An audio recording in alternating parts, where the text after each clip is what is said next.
Brahe, Kepler, and then Galileo have made great strides in taking these celestial objects and studying them as physical concepts that we can measure and discuss and hopefully understand. But the real understanding waited a few more decades for, as I promised, Isaac Newton. We're going to spend the next few clips following in the steps, the rather large steps, of Sir Isaac and seeing what it was that he taught us. And we're going to start at the beginning with mechanics, the science of motion, which is going to underlie everything else. So we're going to do some physics, bear with me. It's going to be intense. To study motion, the first thing we need to do is make mathematically precise what it is that Galileo said when he said an object retains its state of motion. So mathematically, the state of motion is represented by an object's velocity. Velocity is a physics concept. It means the speed with which something is moving along with its direction. So we denote it by this V with an arrow on top of it. V stands for velocity, and the arrow reminds us that this is a number, the speed at which something is moving, along with a direction, so that this ball can be moving at 1 meter per second to your left or my left, and at 1 meter per second to my right, or up or down, or in or out. And those, even if the speeds are the same, are different values of the velocity. Velocity can be thought of, as we know, speed is measured in meters per second because it is the change in position, in where you are, the distance divided by time. And velocity can change. The ball can start slowly and speed up. And its change is called the acceleration. So acceleration is the rate at which velocity changes. And acceleration is measured, therefore, in meters per second, the difference in velocity between the beginning and the end of an interval, divided by the length of the interval. The same way that velocity is distance divided by time, acceleration is velocity per time. And so the rate of change of velocity is an acceleration, and it's measured in meters per second squared. And like velocity, acceleration has a direction. So that if an object is moving to the left and speeding up, then its acceleration points to the left. If an object is moving to the left and slowing down, that means its velocity points to the left, but its acceleration points to the right, because the velocity is less to the left later in the interval than it was before. So acceleration, like velocity, has a direction. And in addition to expressing the fact that an object could be speeding up or slowing down, there can be a change of velocity that is associated with maintaining the same speed, but merely changing direction. If an object is moving to the left and starts moving towards the camera, this is a change in velocity even if the speed never changed. And a particularly useful example for us in studying astronomy is going to be, in fact, of motion without changing the speed. Let's look at it, and maybe it'll help clarify these concepts a little bit. The example we're going to want to study is the example of an object, say maybe a planet, moving in a circle about some center, say the sun, at a constant speed. So in this first pane, you see the black dot, which is our object, and it is set so that it is moving around a circle at a constant speed. Its speed is not changing. Its velocity, however, is clearly changing, because if I freeze the animation here, the velocity of the object, manifestly, is pointed in this direction. It's moving that way. Whereas, if I let the animation go a little farther and freeze it again here, the object is moving at the same speed, but in a different direction. And therefore, there is definitely a change in speed, and to quantify and understand that change in speed, we will move down to this pane, where I have put in the object's velocity. It is an object with a direction, so we draw it with an arrow, and the arrow at the beginning points up because that's the direction in which the object is moving, and as the object moves, the velocity changes because while the arrow is of the same length, its direction is continually changing. So this is the way your velocity changes when you move around a circle at constant speed. Coming down here, I've got two circles, the circle along which the object is moving, and then this imaginary circle. And if you look, what the imaginary circle does is I've copied the blue arrow over to here and drawn it so that its tail is always at the origin. So the edge of this arrow is giving me the direction, and of course the constant magnitude constant size of the velocity vector. When the arrow points to the right, the object is here and it's moving to the right, and so on. So this is my velocity vector v. Now I can understand how to measure acceleration.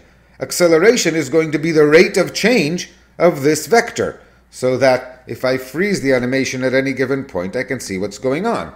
The object is over here, it is moving in this direction. That's why this velocity vector points this way. But I know where the velocity vector is going. It will next move over here to the right, so the vector that measures the change in velocity will point along this circle, just as the vector that measures the change in position points along this circle. To make that clear, here's the same two circles, and on this, here on the velocity circle, I've added a green arrow to represent the change in velocity. And as they play, you see that as the green arrow is constant in magnitude because the velocity is rotating at a constant rate, just because this thing is rotating at a constant rate. And the green arrow points along the velocity circle. And what this green arrow is, in fact, is our acceleration. It's the rate of change of the velocity. And so to make that explicit, I've here done 3 circles. This is the position circle. This is the velocity circle. And over here we have the acceleration circle, where I've taken the green arrow, the rate of change of velocity, and moved its tail to the center, so that at any time this gives me the rate at which the velocity is changing. So you can play with all 3 arrows, and I'll post this file so you can try to run it. The main thing I want you to notice here is that if you look, there's a relation between the directions of the acceleration arrow and of the position arrow. When the position arrow points here to the upper left, the acceleration is to the bottom right, and that's not a coincidence. Velocity is 90 degrees to position. Acceleration is 90 degrees to velocity, adding up to 180 degrees away from position. So when you're out here, your acceleration points that way, and if I move it and freeze it again, you'll see that this is always maintained. When you're at this position, your acceleration points in that position. So the acceleration at any given point is in fact, at any given time, is in fact pointing directly to the center of the circle. If you ask, in which direction is this object moving? It's moving along the circle. In what direction is it accelerating? That way, towards the center. So we found that moving in circular motion at a uniform speed, you're experiencing an acceleration of constant magnitude, always directed towards the center of the circle. Now, if it's important for us to understand this circular example better, so let's go through it. If the radius is r and the speed v, I want to know, we know the direction of your acceleration. What is its magnitude in meters per second squared? So I'm looking for an acceleration in meters per second squared, and it needs to be determined by, what is there to determine? The fact that you're moving around a circle of a given radius at a given speed, and we all have an intuition that if you're going faster around a curve, you'll need to accelerate more to take the curve. And if the curve is a tight curve, you need more of an acceleration. So let's see if this is borne out, and we'll use a trick that physicists use. It comes from units.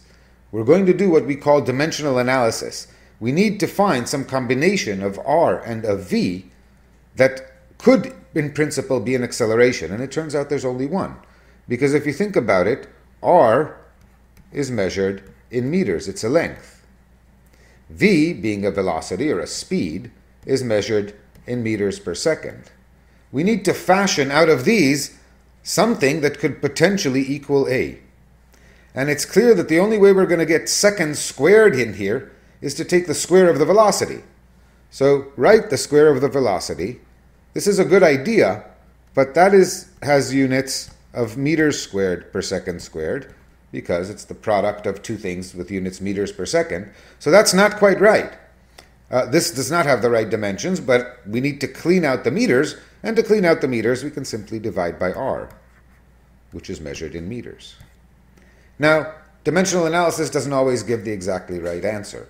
If the acceleration could easily have turned out to be 3 pi times v squared over r, and the 3 pi would not show up in dimensional analysis. In the case at hand, it turns out that there is no constant. You can do the calculation. It takes a little bit of effort, but we're not going to do it. The answer is that we got the right answer. For precise, correct expression, using just this dimensional analysis. So the acceleration towards the center of a circle is given by v squared over r. It has the fancy name centripetal acceleration because it is towards the center. And this will show up often in what comes next.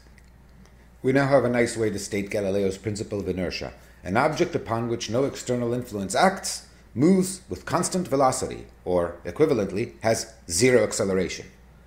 Now we step it up. What happens when an external influence acts? And Newton introduces a brilliant concept here, which is the external influence is quantified by something called a force. What is a force? It's a tricky concept. A force is that which causes acceleration. The idea that Newton introduces is that you can imagine applying the same force to two different objects. And we all have that intuitive idea. I can give an identical push to a tennis ball and to a refrigerator. And we all have the intuitive idea that we'll get more of a motion out of the tennis ball than we will of the refrigerator, because the refrigerator is heavier, or technically the refrigerator has a larger mass. And so Newton quantifies this intuition in the idea that there is such a thing as a force, something that measures the amount of external influence being applied to an object, and the object's acceleration is related to this force by a property of the object itself known as its mass. And the mass is roughly the amount of stuff in the object, all counted, weighted appropriately. It's measured in kilograms, and an object that is massive is an object that is heavier. We'll make that precise in a second. And force, like acceleration, has a direction. You can push something to the left or push it to the right. And so we have this new physical concept of force. We need to understand what units we measure force in, and that follows directly from this equation. A force of 1 unit is a force that causes a mass of 1 kilo to accelerate at 1 meter per second squared. So the unit of force is this unit, kilogram times meter per second squared, and it is dignified, of course, with the name Newton and denoted by an N, so that would be a force of 1 N. Before we go on to clarify some details here, let's go on to Newton's third law. This was Newton's second law. And Newton's third law explains why there has to be an external agent applying the force. And this is crucial. Newton tells us that universally, when an object A is applying a force to B, and the force is given by F, which means B is being accelerated, something is applying the force, go find the thing that is applying the force, then B automatically reacts on A, we call it, and that means B applies to A force that is equal in magnitude and opposite in direction. We write it mathematically as negative F. Negative, a vector, means a vector of the same size pointing in the opposite direction. What this means is that when you push on the refrigerator pushes back on you. This is not an action by the refrigerator. This is not some act of will. It's Newton's third law in action. Now, let's do an example of this. It was known already to Galileo that if we let loose some object, we all know this, if I let something go, this ball right here, then an external force will act on it. How do I know? Because the ball has an initial velocity of 0, and clearly it does not maintain the initial velocity of 0. It begins to move downward, so it has a downward pointing acceleration, and in fact this acceleration was measured by Galileo and people after him, and it has the interesting property that it is uniform for all objects. So any object in the vicinity of Earth accelerates down, the acceleration is called the acceleration of gravity, and in our fancy units, it's about 9.8 meters per second squared. This is my son's 10-kilo shot put ball, and when I hold this, I'm preventing it from falling down with the standard acceleration of gravity by applying a force directed upwards to the ball. Newton's third law then tells us that if I'm applying a force to the ball, directed upwards, then the ball is clearly applying a force to my hand, directed down, and believe me, I can feel it. Of course, gravity is going to play an important role in what goes on. It's also a force that acts all around us, so let's quantify what we said. The weight of an object is defined to be the force gravity applies to it. We know that objects on Earth fall with an acceleration that I told you, 9.82 meters per second squared. So the force of gravity on any object is directed always down. It's given by the mass of the object times this constant, which is why we confuse mass with weight, but separate the two. M is a property of the object. G is a property of Earth. We often say that I weigh 59 kilos. A more correct statement is that my mass is 59 kilos. My weight here on Earth is mg, which is 59 kilos times 9.82 meter per second squared, or, doing the calculation, I believe I did it right, 579 kilos times meter per second squared, which is 579 newtons. My weight is 579 newtons. We'll play more with the specifics of Newton's laws, but the first thing we need is to understand some very deep and important consequences that are mathematically derived, and Newton derived them, from Newton's laws. And the most important of these take the form of things called conservation laws. There are quantities that you can define for a physical system that do not change. So let's look at this. And the first conservation law involves this quantity called momentum. We define another vector called momentum. It's essentially the velocity vector, but multiplied by mass. So roughly it measures the amount of oomph, the amount of inertia, some people say, that the object has. A refrigerator moving at 2 meters per second has more momentum than a tennis ball moving at 2 meters per second. The reason this is important is because F, being satisfying Newton's law, let me rewrite it again here, Newton's second law, F is mass times the rate of change of velocity. Since mass does not change, it's a property of the object, F could be thought of as the rate of change of this momentum thingy. And so if F is the rate of change of momentum, we have something very deep. Imagine that there are only two objects in the universe, but there are forces between them. So A acts on B, and the velocity of B changes, and B acts on A, and the velocity of A changes. What we know, though, is that the force that A applies to B, whatever it is equal in magnitude and opposite in direction to the force that B applies to A, which means the rate of change of A's momentum is equal in magnitude and opposite in direction to the rate of change of B's momentum, with the consequence that the rate of change of the total momentum, add up these two vector objects, the total momentum cannot change. Now add more objects, and the same principle extends. There is in the universe a total conserved object, the total momentum of the universe, and that cannot change. Moreover, if you get to isolate some subset of the universe so that it doesn't interact, there are no external forces on it, then the momentum of that little group of objects is completely conserved. All that forces can do is allow objects to exchange some momentum. Some momentum can be transferred from one object to the other, so the momenta of the two objects change, but the total is unchanged, and we say that momentum is conserved. We call this a conservation law, and such conservation laws are critically important. Let's take a look at what this looks like. This is a toy, appropriately enough, called Newton's cradle. It has a row of 5 steel balls hanging from a framework, and we will pull one ball off to our left so that when I release it, it will impact the row of balls with a horizontal momentum pointing to the right, and let's see what happens. What happens is that the incoming ball comes to a complete halt, transferring all of its horizontal momentum to the next ball down the line, which transfers it to the next, and so on, until the last one leaves the pile with essentially the same momentum as the one with which the initial ball came in. We can repeat the same process with 2 balls and see a similar interesting process. We can do 3, and if we are ambitious, even 4 balls, and reproduce the same results. I hope I convinced you that we can see mathematically where Newton's laws lead to momentum conservation very directly. A little more math that we're not going to follow through shows that there's another way to find a conserved quantity that is associated deeply with circular motion. So it involves picking a center for motion. And it's called angular momentum because circles are parameterized by angles. And it's a quantity that is given, it's related to momentum. Here's our friend momentum. But it's the momentum times the radius of a circle in which one moves. And what one finds is if you have a collection of objects that are all moving together, you sum up, just as with momentum, the total angular momentum, the mass of each of them, times the velocity of each of them, times the radius at which each of them is moving around the circle. This is assuming everybody's moving in a circle. There are more complicated expressions in other cases.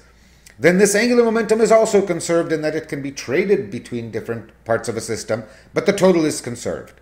This is going to be extremely important to us because things in space tend to spin, so let's demonstrate that with our valiant demonstrator.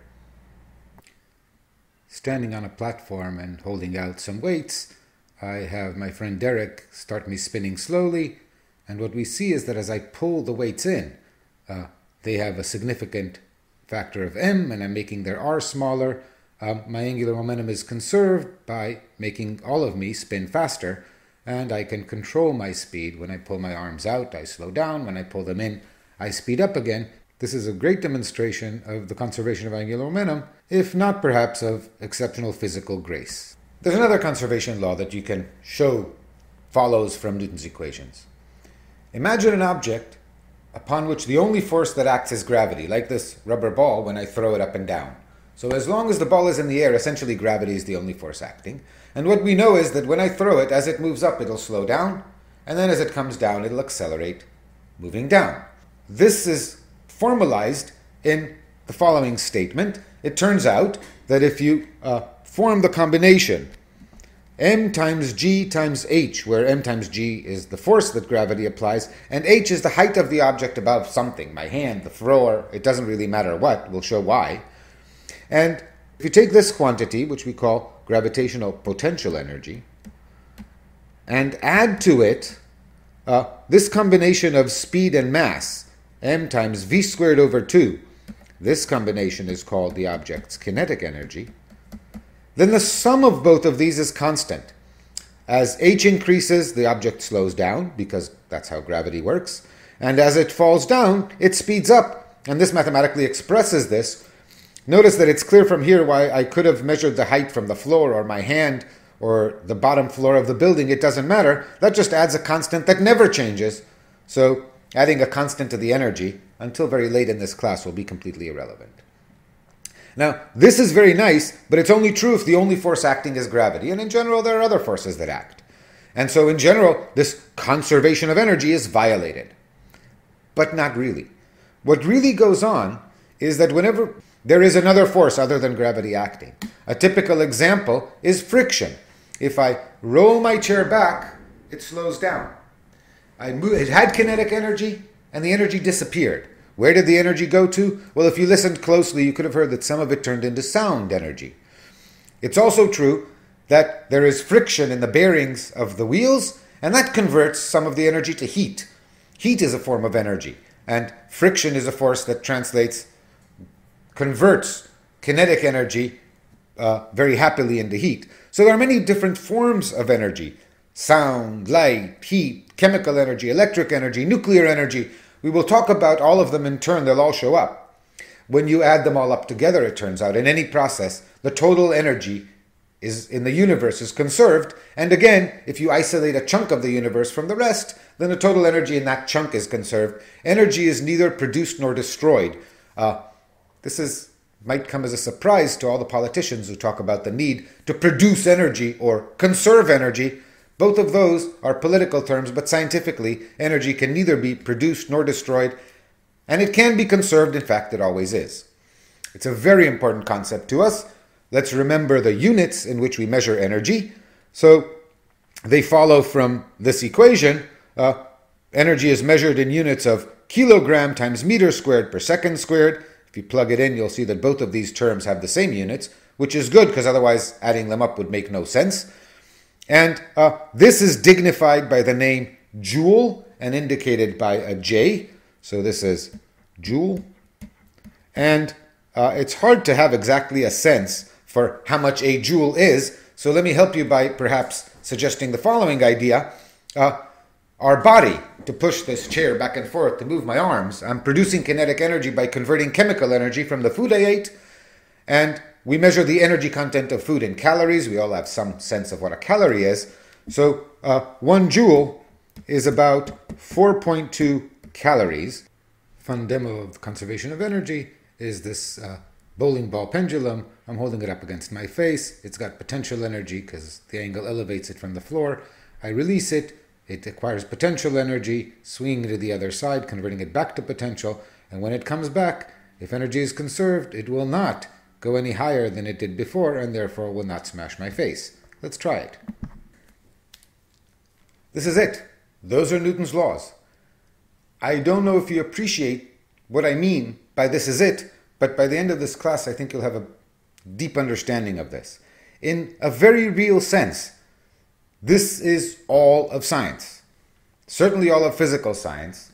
The equation that governs science is F equals ma.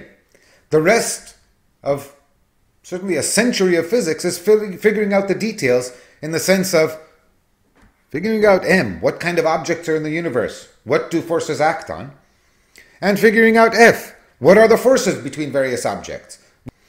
One way I want you to think about this equation, fancy name is a differential equation, but what this really means is it's a prescription for figuring out what the universe will do next at any given moment. And the way it works is this. If we know the forces that act on things, and we happen to know at some instant where all of the relevant objects in our system are, and because this only determines the acceleration, we need to know how they're moving, because if a ball is here, clearly there are several different motions it can do under the influence of gravity. It could just fall, or if it is initially moving up, it'll go up and then go down. But once you know where it is to begin with and which way it's moving, then gravity takes over and tells you the rest. In other words, you can take the positions and velocities at a given instant, use those to figure out what the forces are. Perhaps where it is might influence what forces act. Is it touching my hand? Is it not touching my hand? That allows you to figure out the accelerations. Those tell you in turn how the velocities will change, so you can figure out the velocities an instant later. Using those velocities, you can now figure out the new positions, figure out the new forces, and repeat. This process is called solving a differential equation. And in essence, what the universe does is it solves Newton's equation all the time. What this allows you to do is, if you have some knowledge of what we call the initial data, all of the positions and velocities of the parts of your system at any given instant, you can predict what everything is going to do into the infinite future, and also you can roll the clock backwards and figure out where everything was at any given time all the way into the indefinite past. And as I said, most of a century of physics goes into filling in the details of F and M and applying Newton's laws in various situations and finding the consequences. Let's start that process with the force that's most important to us, which is gravity, in the next clip.